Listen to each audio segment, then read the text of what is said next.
morning, the National Right to Life Committee endorsed Fred Thompson, as you know, today. And in doing that, they said that they felt he had the best chance to beat you. I was wondering what you would say. I'm serious. I'm wondering what you would say to that community, that group of people who feel that they need a candidate who can, quote, beat you. What is it that you would say to them to win their votes? What I would say to them is, this is the benefit of running the campaign that I run. I say the same thing to them that I say to you or anybody else. I say the same thing to people in Los Angeles that I say to the people in New Hampshire or Iowa. They've got to assess the whole package. They've got to assess all the things that I'm for. We've laid it out very specifically. I think, in fairness, I think we've been more specific than any Republican candidate, at least. We laid out our 12 commitments. We spent all summer and fall explaining them in great detail. They can look at all the 12 commitments that I made, the promises that I'm making, the record that I have that demonstrates I can keep those promises, because I kept promises equally as difficult as those when I was mayor of New York City.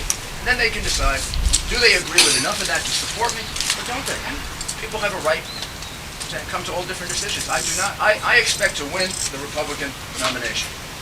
But believe it or not, I do not expect to win every vote. Nor do I expect to win every primary. Nobody's ever done that. And I expect to win the presidency. But I also suspect I'm going to lose a lot of votes along the way. But the way I'm going to do it is I'm going to be myself. I'm going to do the best I can. And sometimes, you're not as articulate as you'd like to be. You're not as clear as you'd like to be. But I'm going to do the best that I can to explain to the American people what I believe. And then I am very comfortable with their judgment as to whether or not they think that's enough, whether they can automatically call Republicans, whether they can nominate themselves one group or Last question. The Sentencing Commission in Washington is considering today rolling back the sentencing guidelines for the crack cocaine disparity. And this would have the effect potentially of releasing 3,500 people from prison right now that were affected. Gee, that's also one that I haven't taken a good look at. I can just tell you my instinct on that, because I have an instinct on that, having been a United States attorney and Justice Department official for more of my life than probably anything else. I would think I would not want to let people out of jail who are in there for crack cocaine.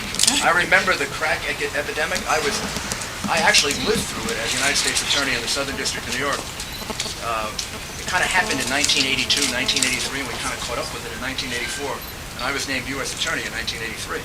So I watched it actually happen, and it was a disaster. Some of the horrendous crime rates in New York that I eventually had to deal with as mayor came about because of crack cocaine. So I can't give you a definitive word on the guidelines, and I haven't been practicing that kind of criminal law, meaning as a prosecutor, for a long time. But I would not think we would want a major movement in letting crack cocaine dealers out of jail. Doesn't sound like a good thing. Thank you all very much.